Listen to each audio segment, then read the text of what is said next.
Vean este concepto. El dabar como un vientre.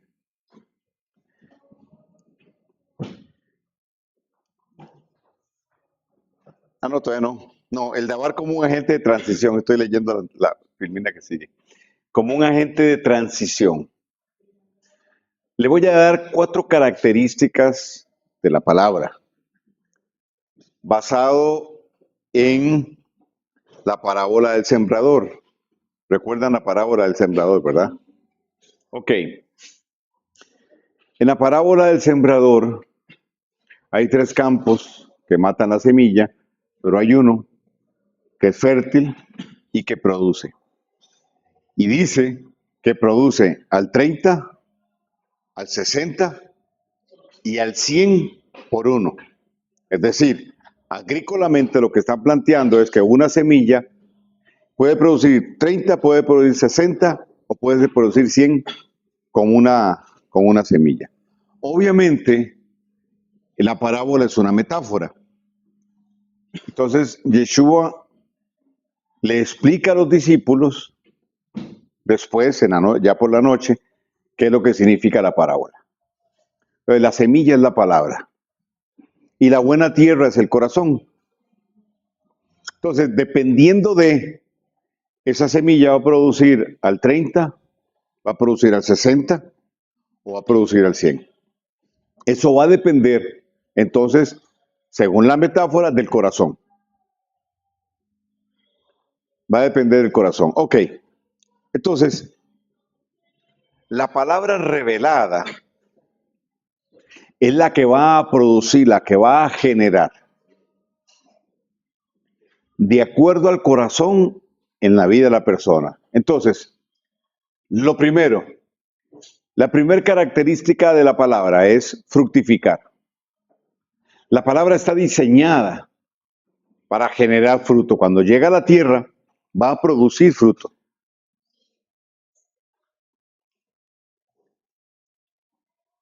Genera fruto. Ese fruto tiene que ver con vida. Entonces, la palabra es generadora de vida. Engendra y da a luz. Entonces, Santiago dice, recibid con mansedumbre la palabra implantada. Implantar es lo que hace el esperma con el óvulo maduro, lo fecunda. Entonces, cuando la palabra llega a un corazón que está dispuesto, la palabra revelada, va a generar vida. Hay un embarazo. Y ese embarazo va a generar luz. Es impartición. ¿Por qué? Porque la palabra revelada se imparte. Al ser impartida, activa los códigos que llevamos dentro. ¿Ok? Eso es lo que el Dabar hace en nosotros. Generar vida. Por eso luchamos tanto contra el concepto tradicional griego de logos. Aun cuando en el griego están las 3 palabras, ¿verdad? Logo, rema y grafos. Logo es la palabra escrita, rema es la palabra revelada y grafo es la palabra que se graba. Entonces Yeshua dijo, y en hebreo es igual, Yeshua dijo en la tentación, él no dijo escrito está, él dijo grabado está, grafos. Grabado está. Es decir, no es que me la aprendí de memoria, es que ya es parte mía. Y tal vez ahí es donde nosotros tenemos una gran barrera. Tenemos una gran barrera, porque en la medida del entendimiento, en esa medida la apertura, y en esa medida lo que el Señor puede hacer. Luego entonces tenemos multiplica. La palabra no solo fructifica, sino que también genera multiplicación. Eso tiene que ver con expansión. La expansión interna y la expansión externa. ¿Me voy explicando? Entonces, el pasaje que hemos usado de ejemplo, Isaías 52, 1, cuando dice, ensancha el sitio de tu tienda. No seas escasa. La palabra escasez en hebreo quiere decir limitación de la mente. Es decir, 54, gracias. Corre las estacas, corre los límites. Deja que la palabra alumbre las áreas de oscuridad. Eso es expansión en la mente. Es ensanchamiento para dar lugar a la revelación, para que el tebuná, ¿recuerdan? El entendimiento se dé. Pero también la palabra tiene que ver con expansión externa. Eso es 30, 60 y al 100. Por eso hablamos de desplazamiento. La palabra revelada se desplaza. ¿A dónde? En tu mente. No solo físicamente, yo puedo lanzar la palabra de aquí a X lugar y Dios operar una sanidad, liberación, etcétera. Pero también en mi mundo, en mi universo interno, también se genera el desplazamiento. Esa activación del entendimiento, del conocimiento, que genera también sensibilidad espiritual. Entonces, la multiplicación no es matemática en este contexto, es profética. Y lo profético es la herramienta de Dios para generar transformación. Entonces, recibir una palabra, ay, mira qué palabra me dieron, sí, pero por eso yo digo que toda palabra revelada debe convertirse en tu pauta de intercesión o tu pauta de proclama. O sea, ¿qué vas a inventar? Si ya te dieron la palabra, proclama esa palabra. No necesita otra cosa. Luego, revolución. Entonces, fructifica, multiplica y genera revolución. Revolución como reempálago. Revolución. Tiene un efecto transformador, generador de mudanza, de paradigmas y fortalezas de pensamiento, personales o colectivas. Entonces, cada vez, como la verdad es exponencial, cada vez que la verdad revelada viene a nosotros, genera eso, revolución. Entonces, los códigos se activan y en esa activación empieza la revolución y el crecimiento por ende. Aceleración. Proféticamente, reduce el margen de cumplimiento, la interacción con una mayor dimensionalidad del reino, mayor capacidad de asimilación y de afectar los ámbitos espirituales y responder a la interacción interdimensional. ¿Ok? ¿Qué estoy diciendo con esto? Que si en otro tiempo una palabra duraba un mes para cumplirse, ahora se cumple en una semana, bajo este principio. Ahí entonces es donde yo entiendo lo que Amós dice. El que ara alcanzará el segador y el pisador de las uvas el que lleva la semilla. Es una aceleración, es reducir el margen de cumplimiento. En el contexto bíblico, los profetas decían, en 3 días morís y a los 3 días palmolive. Mañana a esta hora y mañana a esta hora eso sucedía. Ahora es si se da. Necesitamos volver a ese tiempo, donde la palabra que daba el profeta era ahí y se cumplía. Pero también entonces a nivel personal hay un aceleramiento en el cumplimiento de lo que Dios da. En el proceso de transformación y en el cumplimiento de lo que el Eterno ha dicho en las circunstancias externas, porque yo no lo puedo ver de otra manera. O sea, si usted revisa, se detiene un momentito y usted dice, ok, suave, suave, parada, aquí me bajo, usted se baja de la guagua, dice el cubano, y usted empieza a analizar, usted dice, esta vara va muy rápido. ¿Cómo es que dice Flori? ¿Cómo es que decís vos, Flori? Espérate, a ver si me acuerdo. No, no. Bueno, ok. Ella usa una expresión junto con girar. Bueno, está girando muy rápido. Pero no es solo nosotros. O sea, es todo. Todo está girando rápido. Y cuando las cosas giran es porque hay un cambio de sistema. Y a eso es a lo que vamos, a un cambio de sistema. Vea la locura, y con respeto digo esto, pero vea la locura con el Islam. Eso está desatado, ¿ok? Y es más, son más peligrosos en tratado de paz que en guerra.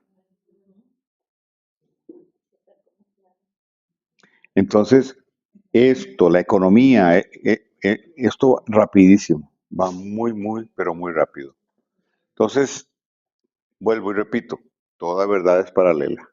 Nosotros estamos girando rápido y no es malo, se llama aceleración. Y los tiempos serán acortados a causa de nosotros, los escogidos. Es decir, en la medida que nosotros giremos más rápido, en esa medida vendrá el cumplimiento de lo que fue establecido. ¿Ok? No se van a cortar los tiempos para que a nosotros no nos pase nada, no.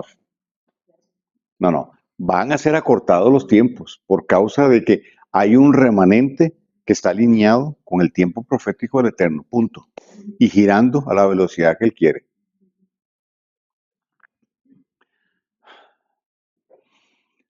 Esto nos da mayor capacidad de asimilación, mayor capacidad para afectar los ámbitos espirituales, pero también para reconocer a la interacción interdimensional.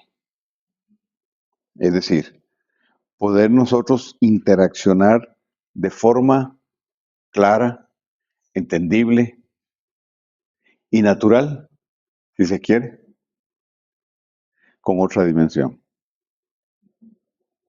Todavía resulta extraño para muchos de nosotros la dimensión del eterno, la dimensión espiritual. Todavía es como algo lejano. En este girar nos van a ir acercando cada vez más para que sea más natural. Entonces, si usted ve el lenguaje de la escritura, el lenguaje de la escritura es Dios dijo, Dios habló, Dios me llevó, Dios me trajo, Dios me mostró, Dios impidió, el Espíritu. Ese es el lenguaje. El ángel vino, aquel otro apareció, el otro fue llevado. Esa es la dinámica y el lenguaje de la escritura. Entonces, todavía hoy, cuando dicen, es que Dios me mostró, Dios me reveló, es un verte. O el mismo que recibe, es que, ay, yo no entiendo, pero yo lo voy a decir lo que... No, no, vienen tiempos donde vamos a tener una comprensión mayor. A veces dice, alguien me ha dicho, es que Dios habla como en códigos. No, es que a veces no estamos en el lugar donde podamos entenderlo con claridad, como nos llega así en ráfaga, porque, ¿verdad? Pero en este aceleramiento nos van a acercar más a esa dimensionalidad y nos va a ser mucho más fácil comprender el significado completo de algo.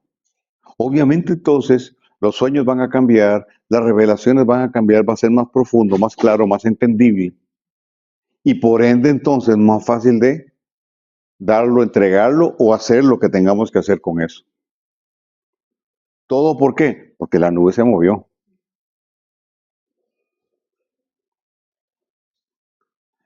El Dabar, un vientre de la quejilá. El Dabar moldea el concepto de quejilá. Entonces no solo va a producir todo esto que hemos hablado, sino que moldea el concepto de quejilá. En el verso 2 del capítulo 1 del libro de Génesis, que por cierto ya empezamos el ciclo de Parashot, ya empezamos otra vez con Génesis 1, dice, y el espíritu del Eterno incubaba, se cernía o se movía sobre la faz de las aguas.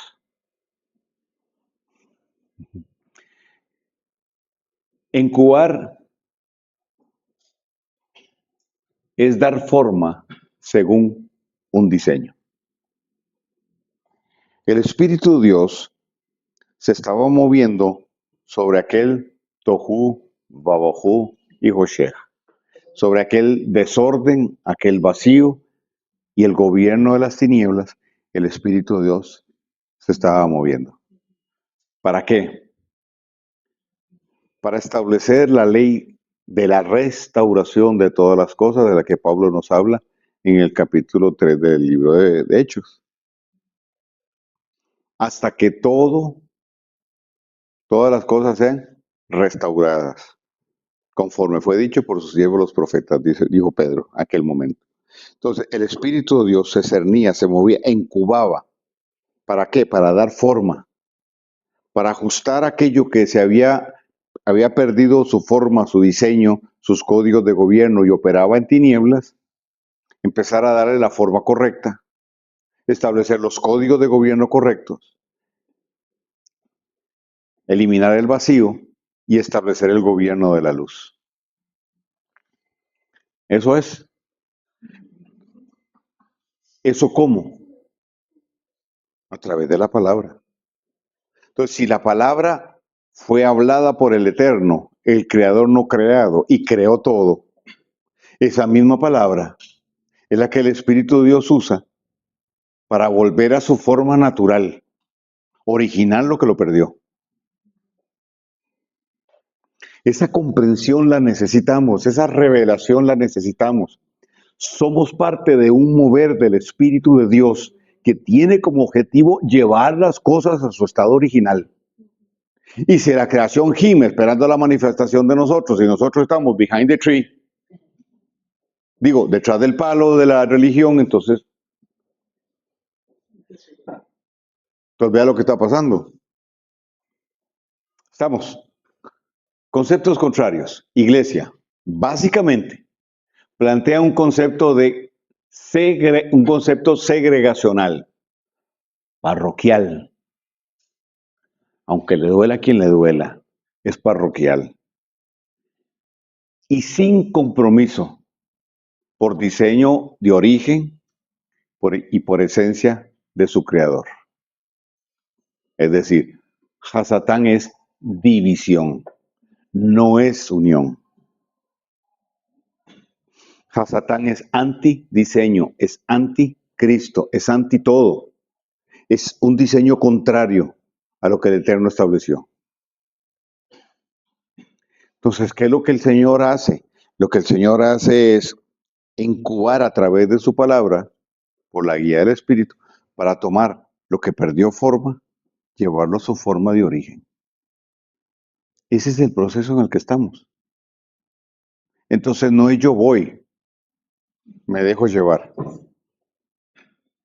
La palabra buscar de Dios, ¿qué implica? Usted dirá, semántica, Carlos Soto, no importa. Piense lo que quiera, es gratis. Pero buscar de Dios, ¿qué es? ¿Cuál es la implicación del concepto? Adán nunca buscó a Dios o de Dios. Vivía con Él.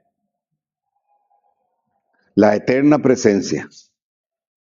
La permanencia constante en.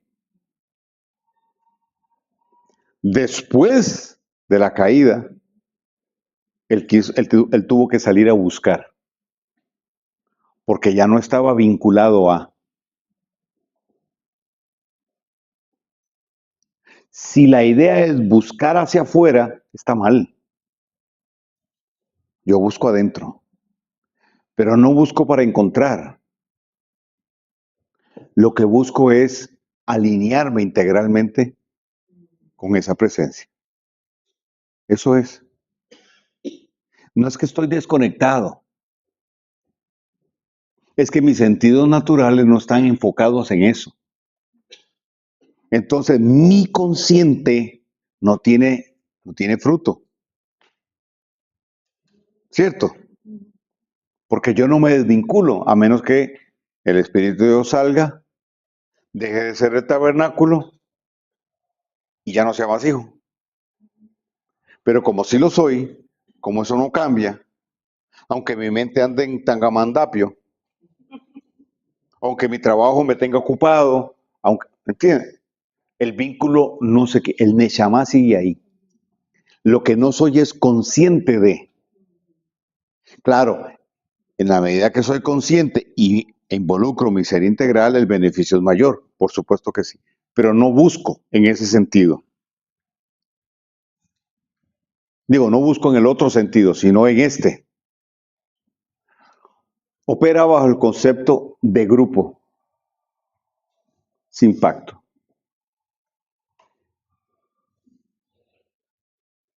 Es tan sencillo como esto. Usted se puede pelear con su hermano, pero nunca podrá dejar de ser su hermano. ¿Por qué lo vemos diferente? ¿Por qué nos cuesta tanto verlo de la forma que es? Nosotros tenemos un mismo ADN en y por Yeshua. Somos parte de un cuerpo.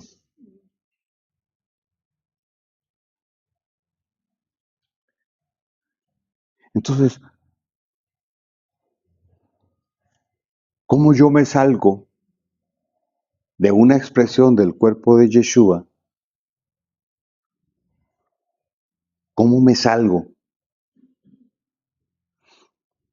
de un contexto donde recibí, de un contexto donde me abrazaron, me amaron, me ayudaron o aportaron para mi vida? ¿Cómo me salgo de ahí como si nunca los hubiera visto, nunca los hubiera conocido?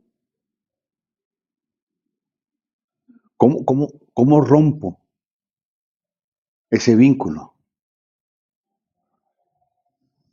¿Me explico? Ese vínculo no se rompe, pero mi parte natural, mi mente, mi formación, no es congruente con el diseño espiritual. ¿Me explico?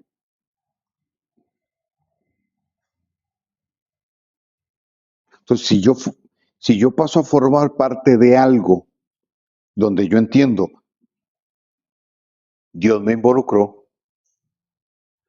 lo que estoy haciendo es activando conscientemente el pacto, el compromiso con aquellos que están ahí. Entonces, cuando yo quiera salir de ahí, lo mínimo que yo debo hacer es decirte, mira, por esto y esto y esto, pues, diga que Dios dice, bueno, te vas para otro lugar, eso no es ningún problema. Pero entonces te lo digo, ¿o no?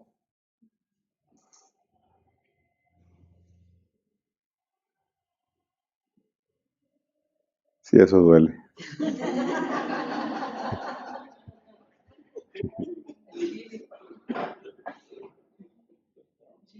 ¿Qué tenemos que aprender? Que no somos un grupo,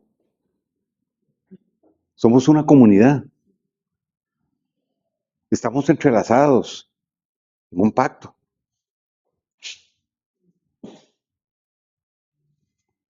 Y créanme, yo hablo, yo no acostumbro a hablar cosas como estas pensando en fulano ni en sutano.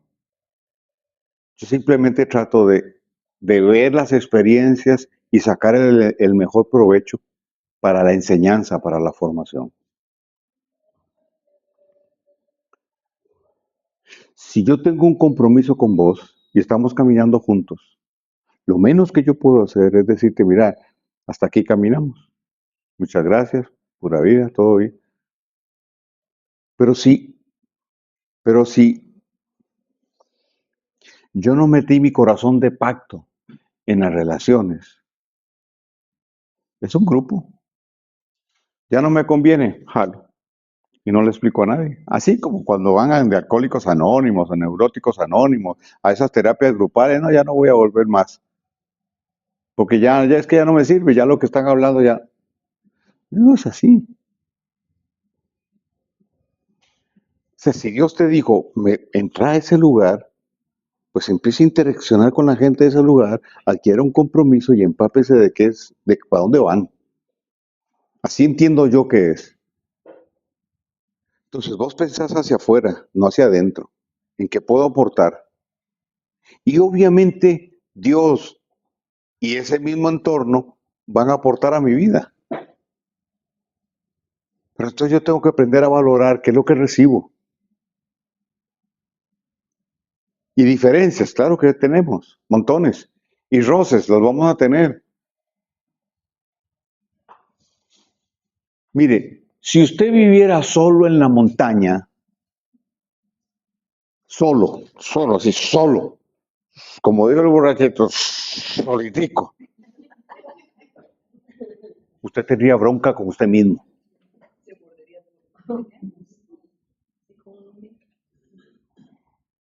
Usted le armaría la bronca a usted mismo.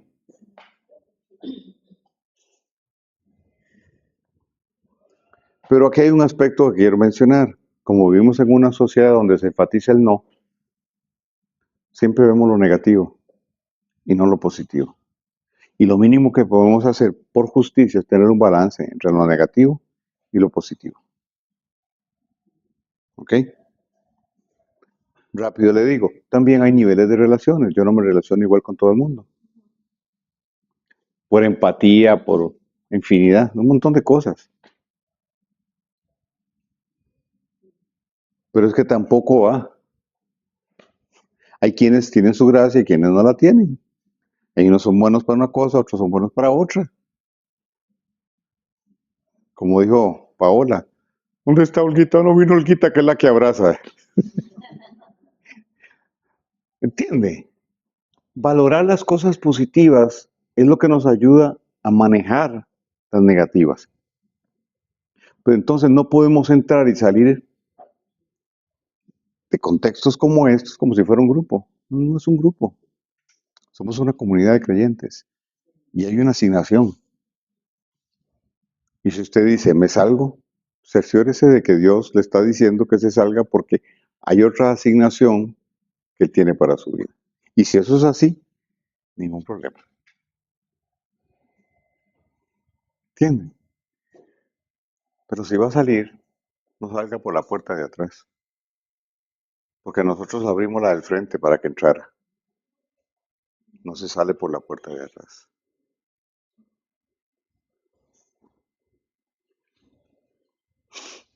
Dicho eso, la quejilá se establece bajo perspectiva de comunidad. ¿Ok?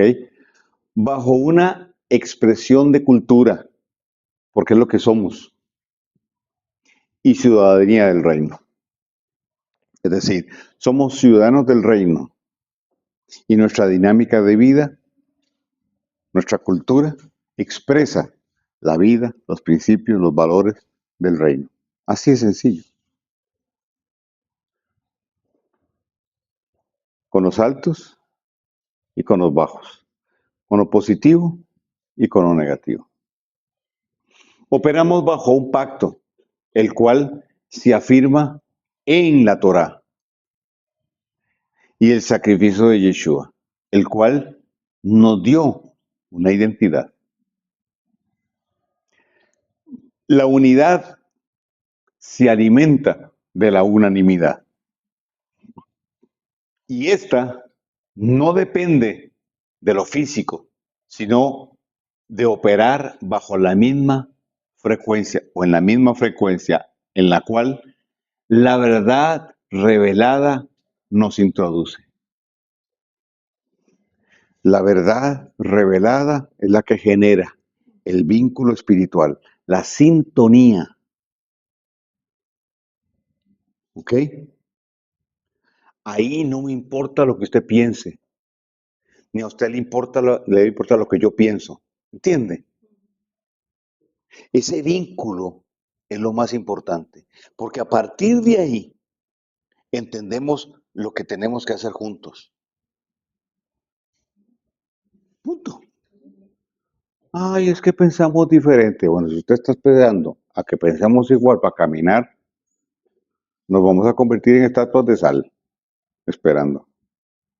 Pero si a pesar de que no pensamos igual,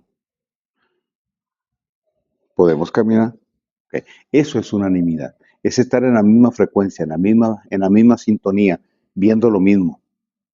Ahí donde se diluyen los pensamientos contrarios. Lo contrario a esto es lo que la religión hace. Establece el dogma. Usted no puede pensar, usted piensa como el dogma plantea. Sí, pero mire, es que en 1502 fue que reconoció el Vaticano que la Virgen María había ascendido a los cielos, en 1502. Entonces la pregunta es, ¿y esos 1000 y resto de años dónde estuvo? Ok, ¿cuál es el punto? El punto es que ellos plantean que eso es un dogma de la iglesia y que cuando la escritura y el dogma o la tradición de la iglesia chocan, pierde la escritura. Así lo dicen. Y el pensamiento rabínico es igual. Es igual. A veces es más fuerte lo que dijo Maimónides que lo que dice la Torá.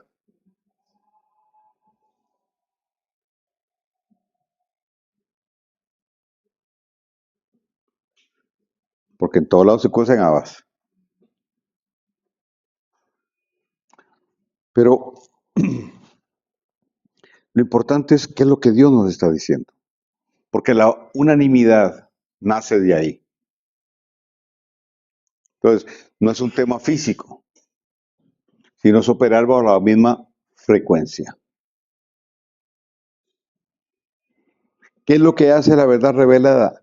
Nos introduce en ese proceso.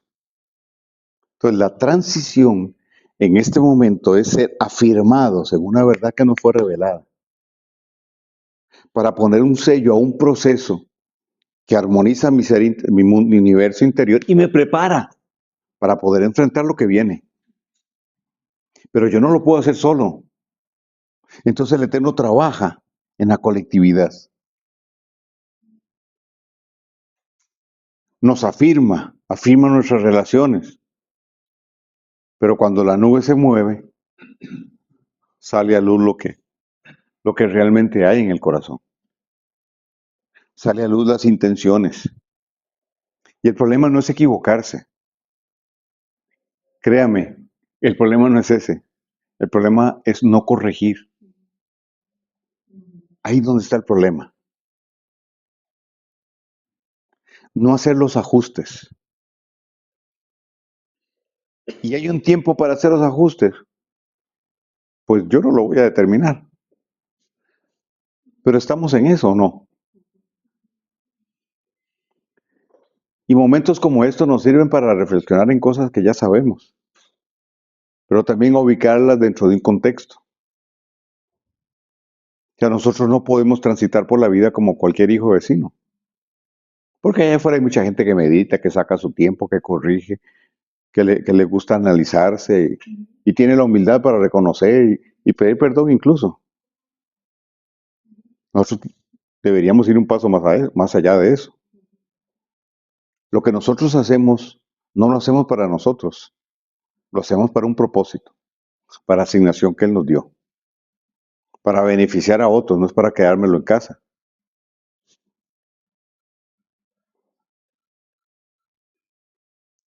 Entonces, no es el síndrome de quítate tú para ponerme yo.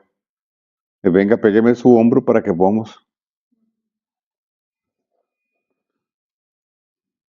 Y de nosotros depende de que se quede o no en un ámbito meramente romántico.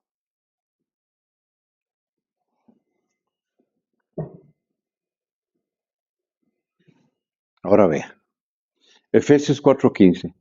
Vamos a irlo viendo porción por porción.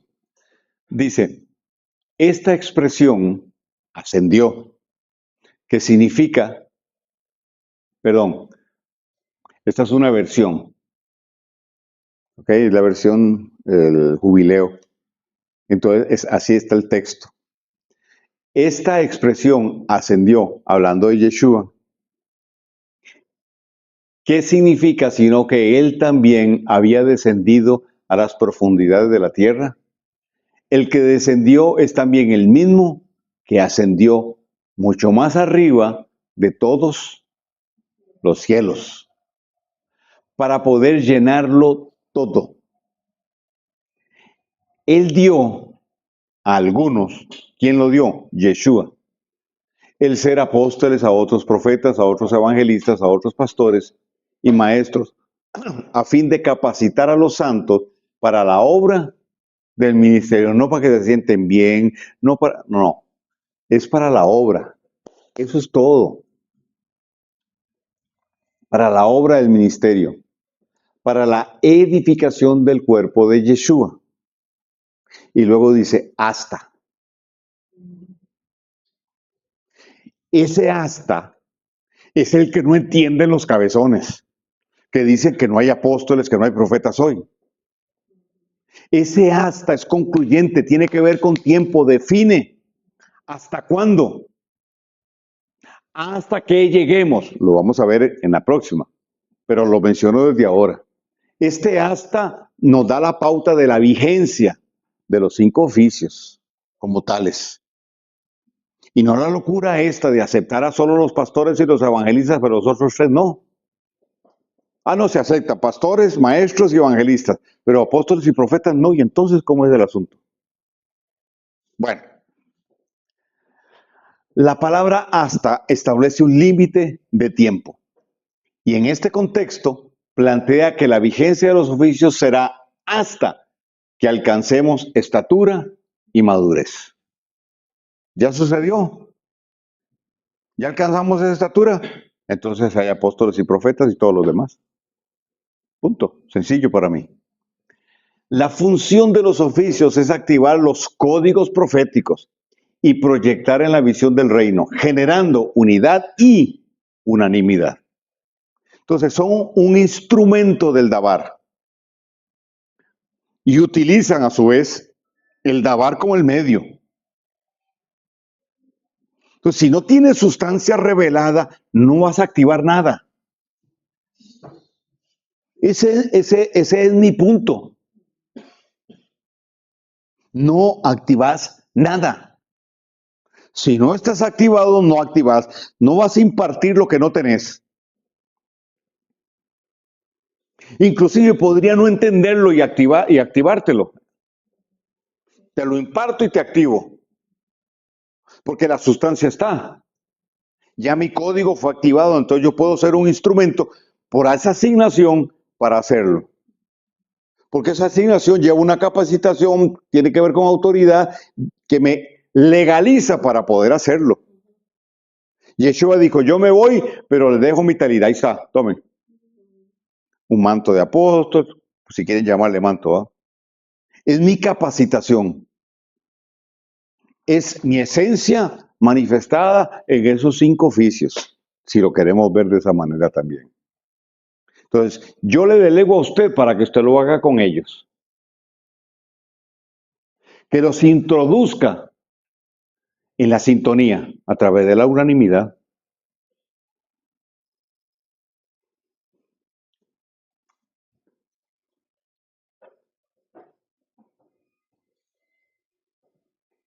Ahora,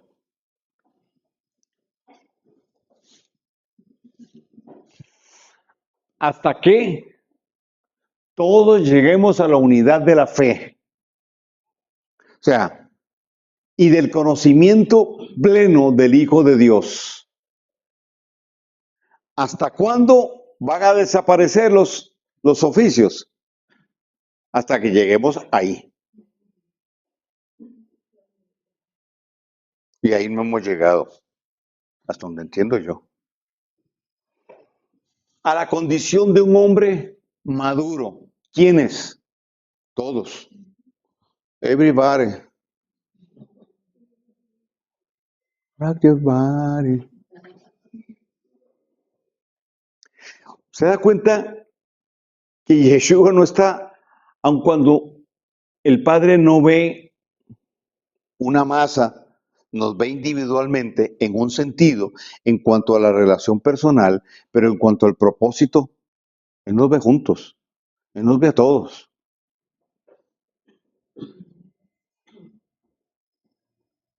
Ujú.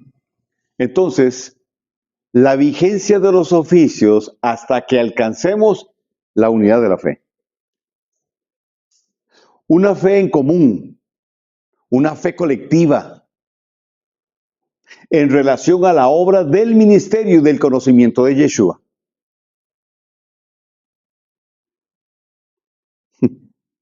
Hablar de Yeshua y conocer a Yeshua son dos cosas diferentes.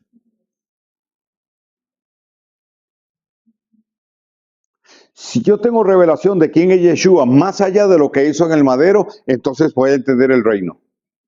Voy a operar en la dinámica del reino. Yo podría tener a Yeshua en el altar del sacrificio o podría tenerlo en el lugar santísimo. En el altar del sacrificio es religión. En el lugar santísimo es adoración. Podría tener a Yeshua como un profeta. Podría tener a Yeshua como un filósofo. Excelente, muy bueno. Podría tener a Yeshua como un maestro de los mejores. Su capacidad de manejar al público, el manejo de la parábola es extraordinario. Poder hablarle a una multitud y que cada quien entienda eso es extraordinario. El que murió en el madero y me redimió, perfecto. Pero ahí dice al Hijo de Dios, en esa condición. Hay una gran diferencia. Lo demás es válido, por supuesto que es válido. ¿Por qué hoy se debate si Yeshua fue 50% hombre y 50% divino? Otros dicen que es 100% divino. Otros, ¿por qué hay debate? Porque no lo conocen, punto. Porque simplemente sujetan todo a un análisis intelectual. Eso es todo. Es como un salón de clase de la universidad, como una escuela de los filósofos griegos. Analicémoslo. No. ¿Cuál es la revelación? Pablo lo dice, y de ver a Yeshua, ¿dónde? Sentado a la diestra del Padre, punto. Hoy estoy con esa expresión, punto, punto y punto. Pero es así, punto. Ay, es que yo no sé a quién le oro, si al Padre o al Hijo.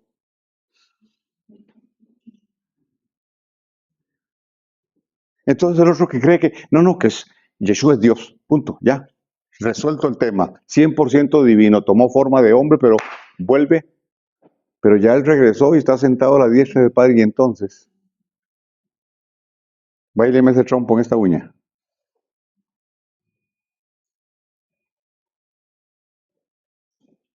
Ah, no, es que solo Jesús, solo Yeshua.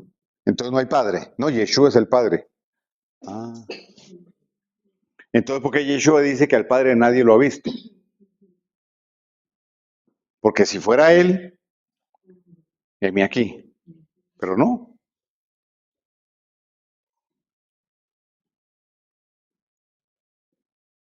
Entonces necesitamos revelación de quién es Yeshua. Queremos resolver misterios y no conocemos a Yeshua. Y Él es el espíritu de la profecía. Entonces, mi hermano, empiece por ahí. Damos por sentado que lo conocemos. Sí, conocemos al que nos salvó, al que murió en el madero, al de Pesaj, pero el de Sucot, ese es el que necesitamos que se nos revele. Ah, el de John Terúa, con el que nos vamos a encontrar. Perfecto, sí, boditas del Cordero.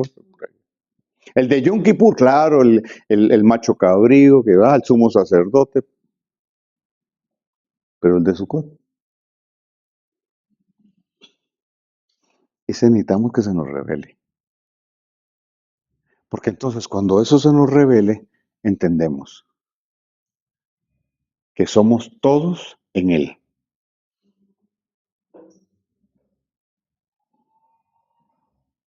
Por eso aquella vieja loca, al no entender esto, le dijo al Señor, Señor, yo tengo 2 hijos, cuando estés en tu gloria, yo quiero que uno esté a tu derecha y otro. No entendió nada. Nada entendió la vieja, nada.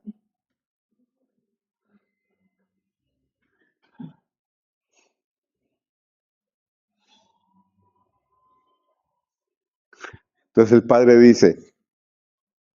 dijo, allá, el huerto, Adán y Eva, el Memar, wow, se movía en el huerto. En la zarza, ¿quién? Yeshua. Habla con Moisés, ¿qué? Habla con Josué, ¿quién? Yeshua. Porque aquí es su reino. Y esto fue lo que él vino a rescatar.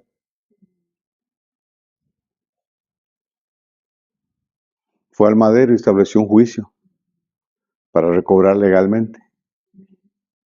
Falta la tierra de Noto.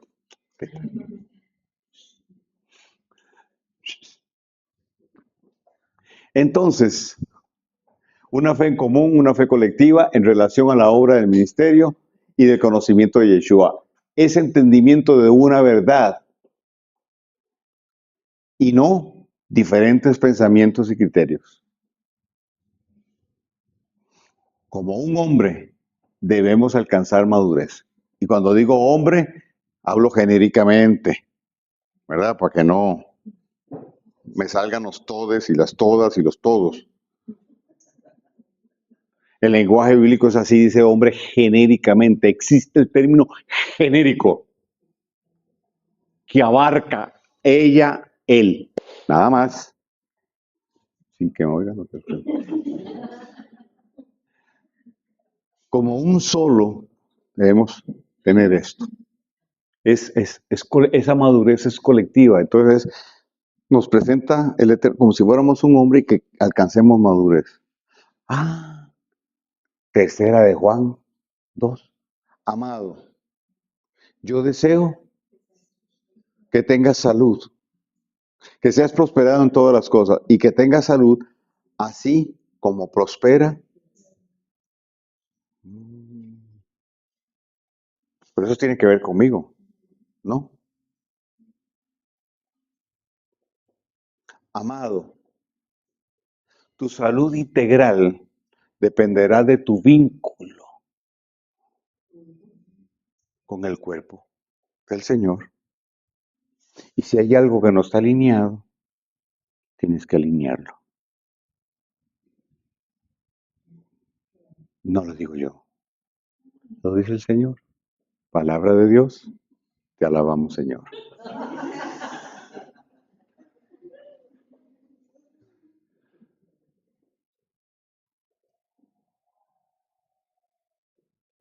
Ok. El Da'at nos lleva a esta madurez y conocimiento. Pero ya ven, el Da'at es colectivo. Es la palabra que se nos da. Los oficios nos acoyuntan. Esa es la palabra. Perfeccionar a los santos es acoyuntar. Es poner cada hueso en su hueso. Es un término médico que se usaba antes. Era poner el hueso en su lugar cuando había una ruptura. Cuando un hueso se quebraba, acoyuntar es acomodarlo, alinearlo para que solde el hueso. Entonces, claro, se desacoyunta porque hubo un movimiento. Entonces, es volver a coyuntar, empatar, que los ligamentos se alineen y aquello sane. Esa es la idea. Entonces, somos un cuerpo quebrado. Y Yeshua empieza a acomodar, a poner cada cosa en su lugar. Eso es acoyuntar. Entonces Yeshua dice, yo me voy, pero les dejo a ellos. Ellos les van a ayudar en la tarea. Y el sistema que hizo los eliminó a los oficios ministeriales y puso un pastor bajo un liderazgo piramidal. Y le cayó de aquello a la leche.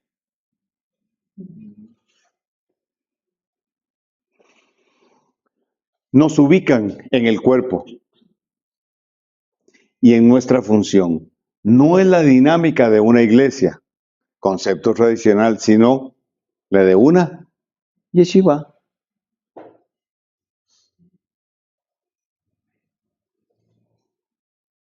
¿Sabe qué no voy a hacer yo? ¿Lo de a qué? Lo que hace el pastor, ¿sabe qué le dice el pastor a la oveja?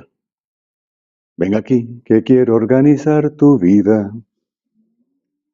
Yo no te voy a organizar la vida, te la organiza el Señor. Yo no.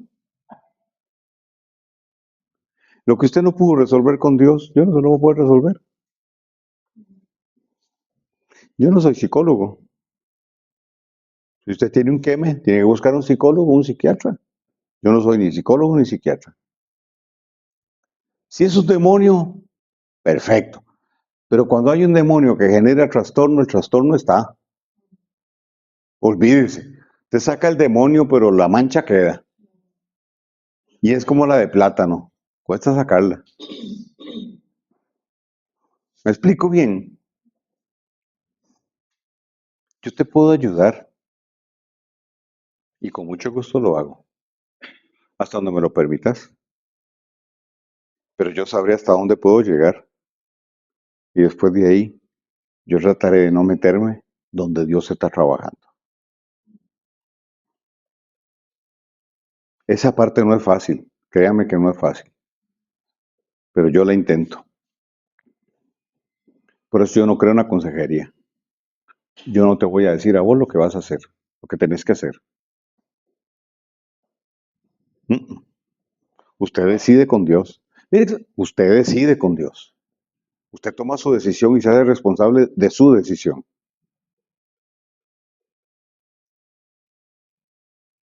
Usted se hace responsable de lo que dice y se hace responsable de la decisión que toma.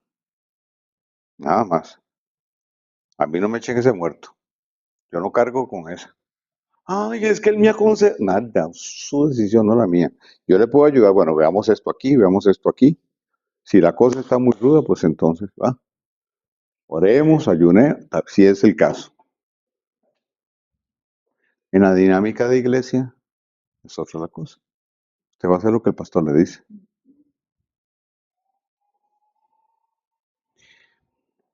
Y esa es la peor manipulación que existe. La manipulación que se hace bajo la autoridad que el Eterno me dio. Abuso de autoridad del peor. Cuando yo uso mi posición como pastor, como líder, como profeta, como lo que sea, para hacer que vos hagas lo que yo pienso y lo que yo quiero. Usted toma su decisión y mi compromiso tiene que ser caminar con vos, no importa la decisión que tomaste. Porque si usted no piensa como yo, entonces usted se va a la congregación, ¿no? Es que no tomó el consejo que le di, le fue mal. Pues de ahí, asuma. ¿Cómo decían los abuelos? Apechugue. Apechugue. Hágale frente. Yo me voy, no, ahí voy a estar. O sea, si decimos que hay paternidad, entonces no hagamos separación, no hagamos ese abismo tan grande entre la paternidad natural, cosanguínea, y la paternidad espiritual. O sea, es igual. Si mi hijo se equivocó, yo no lo desheredo. Digo, bueno, a partir de ahora ya las 20 fincas, los dos aviones, ya no. Yo no lo desconozco. ¿De qué hago yo? Papitos, te equivocaste, sigamos adelante. Ya. Más bien me acerco más para que pueda superar el asunto y no le pego una patada y lo tiro a la calle. ¿Por qué no se aplica lo mismo en la relación, llamémosle paternidad espiritual? Yo te acompaño en la mala decisión, sin ningún pesar, más que simplemente pues ver a la persona sufrir o pasar un mal momento. Pero yo te acompaño. Ahora, si me decís qué te está pasando, si no,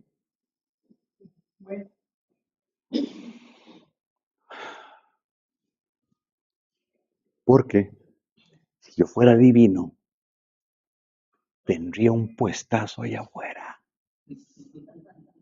Y con una bolota así de cristal, estaría ganando un rollo de plata. Pero no soy adivino, ni quiero serlo. Aunque Satanás la pulsió.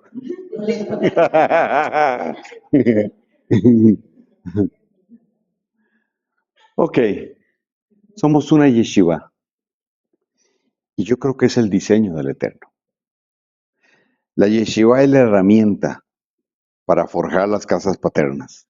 Y otro día hablamos de las casas paternas, del diseño de las casas paternas. Por eso Yeshua no tuvo 30,000 y pudo haberlos tenido. Él tuvo 12. Por algo fue. Por algo fue que tuvo 12.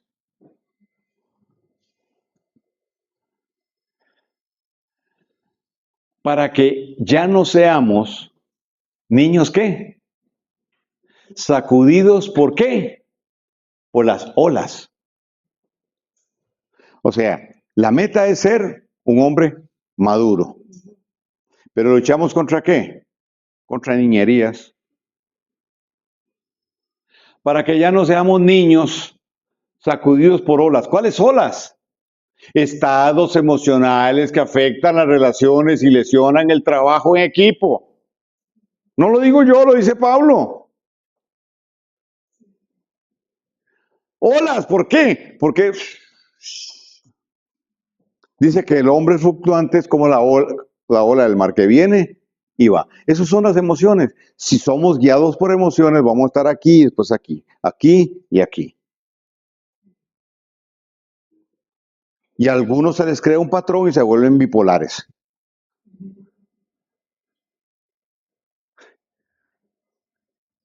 Espérate un momento. David le dijo a su alma, quédate quieta. ¿Sabe qué? Usted no va a gobernar mi vida. Un abismo llama a otro a la voz de sus cascadas. Yo voy a moverme por lo que el Espíritu de Dios me guía a hacer. La esencia mía es espiritual, no almática. Así es que se sujeta, mamita. Ve a ver qué hace. Yo no tomo decisiones desde mi alma, los tomo desde mi neshama.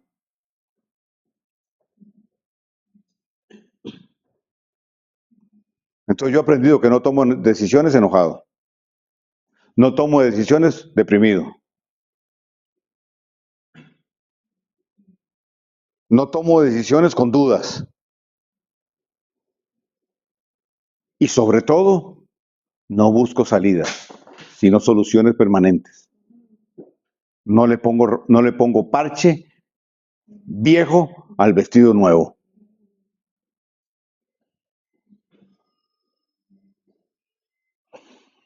Y llevados de aquí para allá por todo viento de doctrina. Porque hay 40 y resto mil de denominaciones. Por eso. Porque la gente va donde le digan lo que quiere oír. Lo que le conviene. Ah, no, es que ya usted entra y sale y no hay ningún problema, así rebelde. Pero ¿dónde? Es que ya uno va y nadie le habla y está uno ahí. Uno pasa y vieras qué rico. Sin vergüenza. Estás huyendo de la confrontación, de la corrección. No querés dar cuentas de nada. Ajá. Qué bonito, ¿verdad? Ah, es que yo soy profeta. No, este no lo puedo hablar. Venga acá, venga, venga. Hablemos. ¿Hace cuánto te llamó el Señor? ¿Cómo fue tu llamado? Definime qué es un profeta. ¿Cuál es el rol del profeta? Aparte del don de profetizar, ¿qué otros dones tenés? Venga, venga, venga. ¿Usted es profeta? Sí, claro. Okay. Hablemos un poquito de cosmovisión. ¿Dónde ubicar los sellos? ¿En cuál sello estamos? ¿Ya sonó la primera trompeta? ¿O todavía no?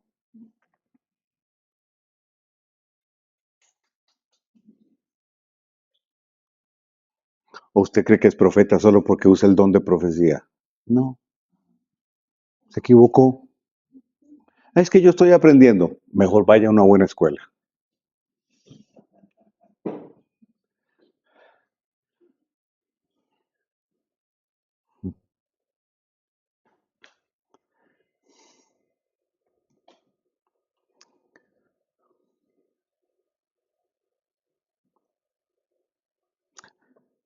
La inmadurez está relacionada con la incapacidad de calzar en el cuerpo y en la falta de revelación de quién es Yeshua.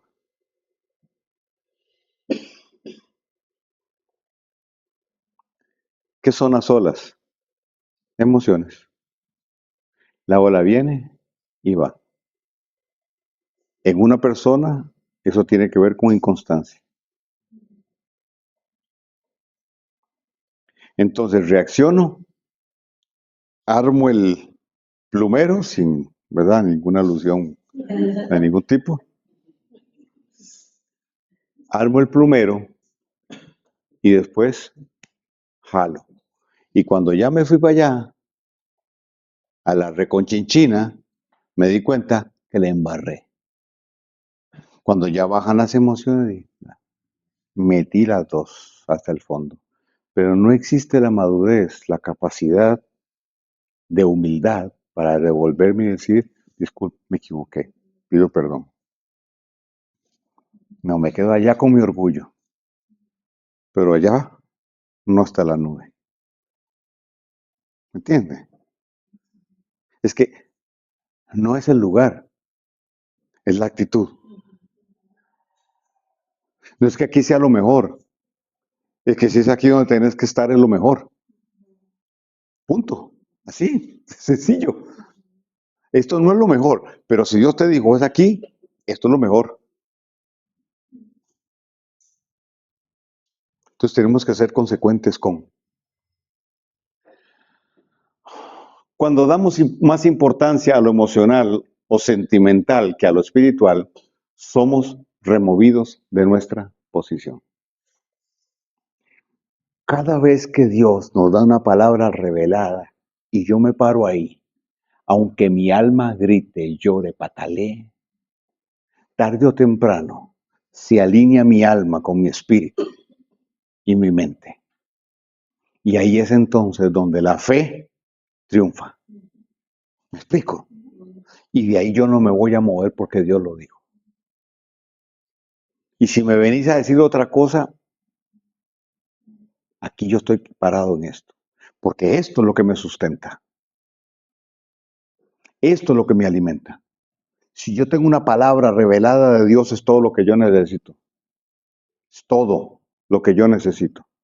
Si Dios me dijo es por aquí, pero no porque alguien me dijo, Dios me dijo. No se mueva, porque alguien decidió de Dios que usted tenía que hacer esto o lo otro. Si Dios no te lo dice a vos, no lo hagas. No importa el tamaño, el color, la envergadura, la trayectoria, las unciones, los galones que tenga ese profeta o esa profeta. Si Dios no te lo dice a vos, no te movas.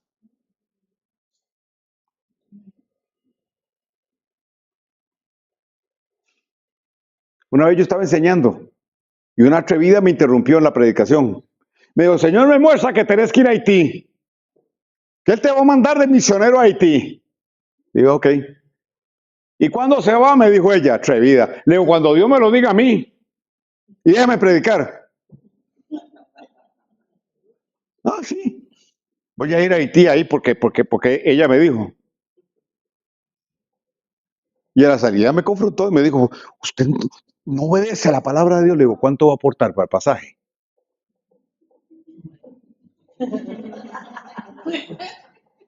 Sí, lo mismo que usted dijo, ella, nada. Claro, ahí se acabó la profecía, se acabó la unción, ahí se fue todo.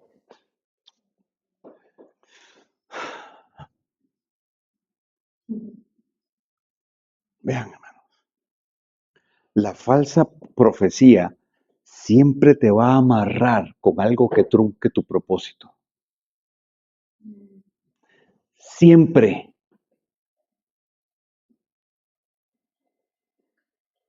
Siempre. es que Jezabel, no, tu decisión.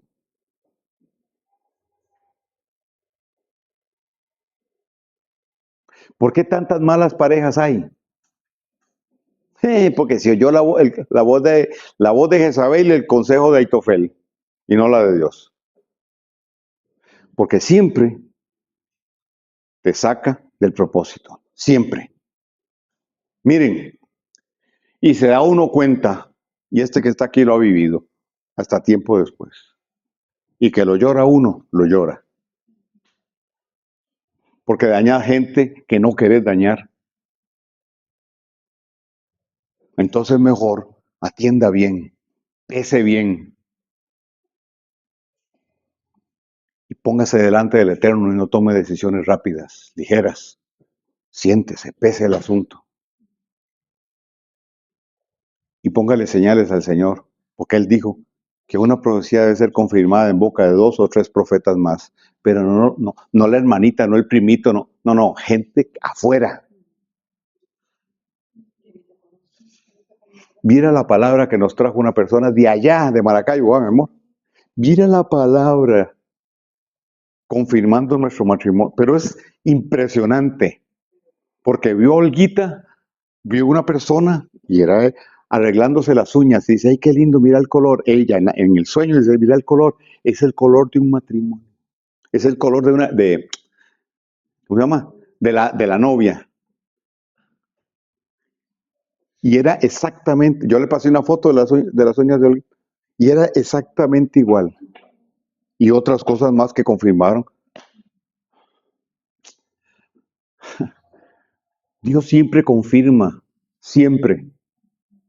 Usted toma la decisión que Él se va a encargar de confirmarle si eso no es, pero siempre lo va a hacer. Y nuestra expectativa es a la que Él responde. Señor, ese es tu lugar, el primero. Yo necesito que vos me digas, que vos me confirmes. Es por ahí. Ay, es que yo siento, no son emoción, no es emocional el tema, es espiritual. ¿Qué discierne? Pues hágalo de Elías, acalle el alma, acalle las emociones, pare el oleaje y empiece a discernir desde su espíritu si el Eterno está o no está en eso. Relaciones, sueños, revelaciones, que sea, es la misma dinámica, es la misma estrategia, acallar mis emociones y no escuchar la voz de afuera sin antes haber escuchado la de adentro. Entonces Dios te va a traer confirmación. Entonces Dios te va a traer a aquella persona o a aquel otro y el que menos esperaba Dios usa. El que menos esperaba Dios usa. Pero te vuelvo a repetir esto. Y lo digo para los que están aquí y para los que me están viendo en este momento. Toda palabra que no viene de Dios, que quiere hacerse pasar por una palabra de Dios, te va a sacar del propósito. Te va a truncar el propósito. Entonces mejor estar alerta. No hay prisa. Hay cosas que hay que hacerlas despacito. Yo no me muevo hasta que Dios me lo diga. Yo les dije a ustedes, vamos a hacer convocatorias internacionales. Y me adelanté a darles una fecha tentativa. Pero no, todavía no. Ok, aquí estoy esperando que Él me muestre. ¿Para cuándo? Como la nube se movió, vamos a ver cómo va la cosa. No es por vista, es por fe. Es por la unidad de la fe. ¿Entiende? Si usted está con nosotros le vamos a ayudar a que eso se confirme. Este es el núcleo inmediato donde Dios te va a hablar a través de uno sin que uno lo quiera a veces.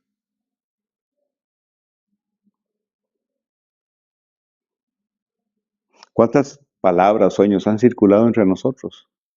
Que nos han confirmado, nos han bendecido, nos han abierto puertas, etcétera. Un montón.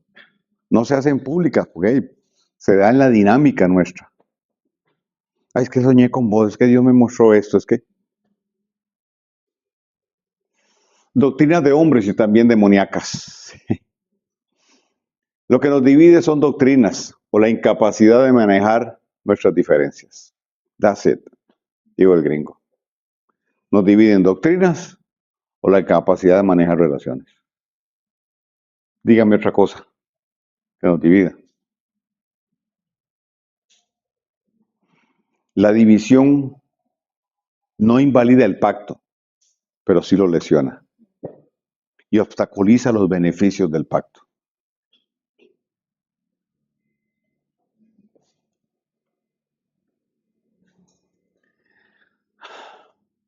Por la astucia de los engañadores.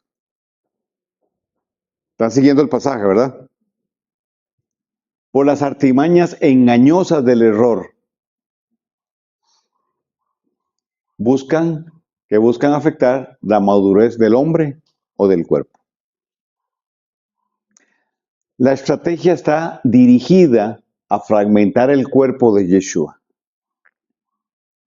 Afectar no solo la dinámica, sino también la cosmovisión colectiva, interna y personal dentro del propósito. Es decir, que quedemos bajo la unción de Shakira, ciego, sordo y mudo. ¿Usted quieren ver la versión bíblica de esto? Nehemías y Tobías y Sanbalat y el árabe dijeron, entremos en medio de ellos, que no sepan, que no vean, que no tengan entendimiento, hasta que entremos, los matemos y hagamos cesar la obra. Ahí está.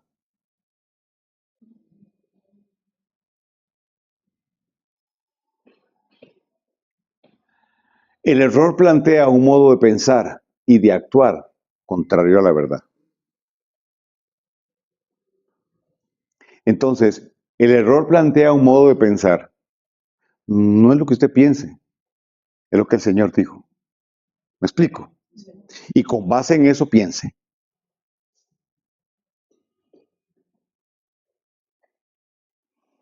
Y de actuar contrario a la verdad. La inmadurez en la visión del reino de Yeshua y su pensamiento afectan la identidad de cuerpo y lesiona el propósito, limitándolo a un accionar local, localista y religioso. Estamos llenos de islas que llaman iglesia, desvinculadas en la dinámica vivencial la una de la otra. Y solo diciendo estamos unidos en Cristo, pero es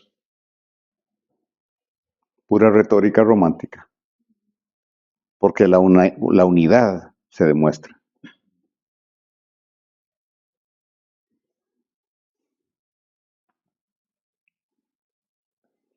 Yo me llevo muy bien con mi vecino, porque casi no nos vemos. Los mejores vecinos que yo tuve los tuve cuando viví en Estados Unidos, porque vivía en una zona de gringos y ahí nadie le habla a nadie. Entonces, yo fui feliz. Mis vecinos eran buenísima gente. Nunca los veía y cuando los veía. En una ocasión estaba uno paleando tierra, poniéndole un carretillo porque iba a construir algo en el patio. Entonces yo llegué de sapo, digo, can I help you? Y él se volvió y me dijo, no necesito ayuda, yo lo puedo hacer solo. Entonces yo me volví y le dije, Dios te bendiga.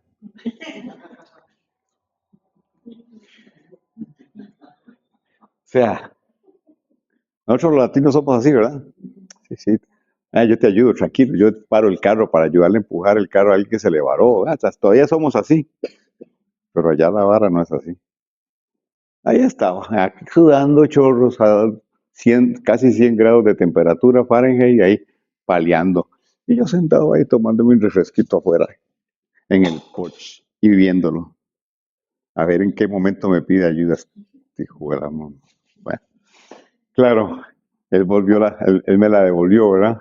Porque cuando empezó a nevar, que el Porsche mío era enorme, cabían dos carros, entonces yo empezaba a paliar, y esa nieve sí es dura de paliar, ¿va? Y él salió con su maquinita. Está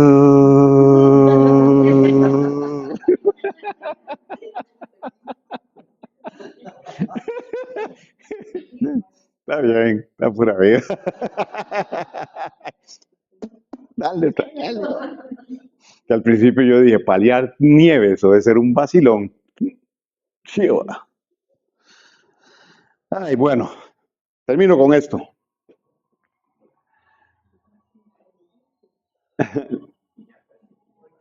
La unidad de la fe requiere la revelación de lo que somos, lo que realmente dijo la Torá y la identificación de cómo y a través de quién opera el sistema de error. Eso es vital, conocer a nuestro enemigo. ¿Cuáles son las marcas del error que nos llevaron a una dinámica religiosa y mercantilista? Eso es algo importantísimo de saber. Sino que, hablando la verdad en amor, ¿cómo dice? Hablando la verdad en qué? En amor.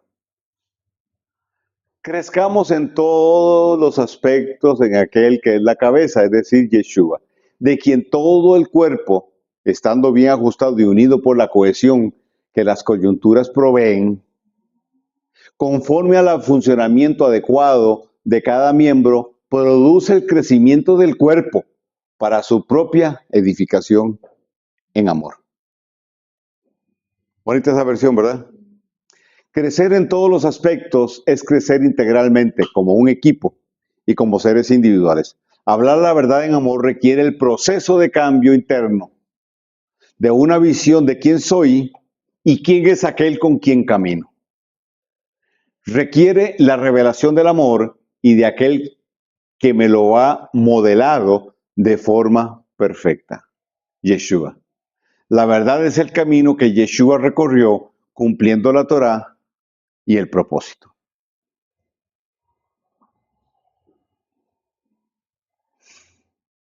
En otras palabras, téngame paciencia. Estoy en proceso de construcción. Caminemos juntos, que a lo mejor mi grúa te puede servir allá adelante para levantar alguna parecita. A lo mejor necesito el alicate que tenés o el molino para hacerme unas tortillitas. Fíjenme,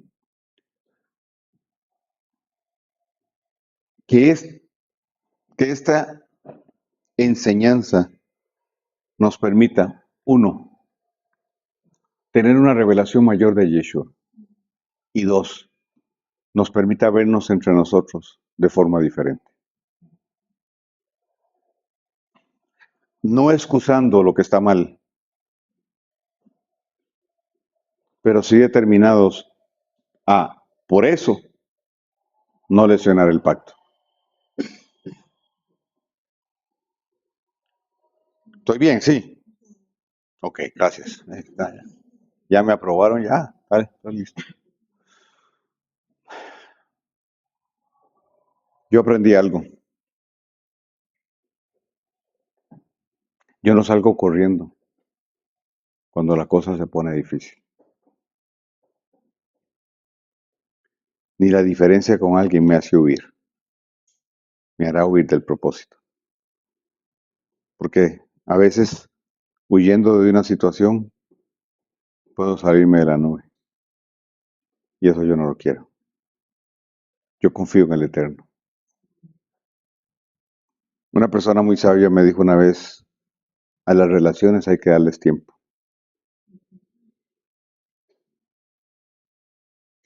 Y sí, y el primero a quien debo darle tiempo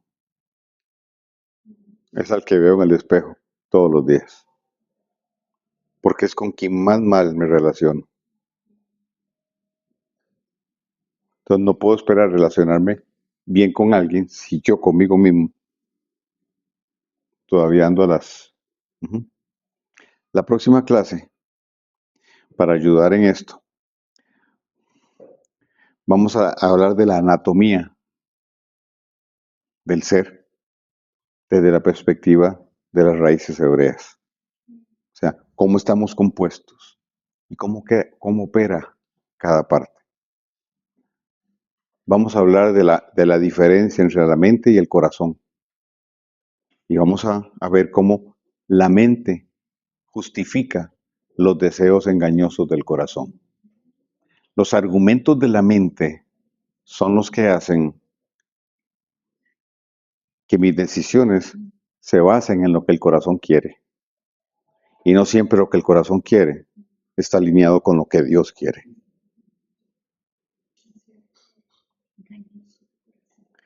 Engañoso el corazón, más que todas las cosas. Es un tramposo, es un cobarde, nos hace zancadillas, dice que nos ama, pero no nos ama. Mentira. Y no sigo porque voy a llorar yo. Bueno, mi gente bella,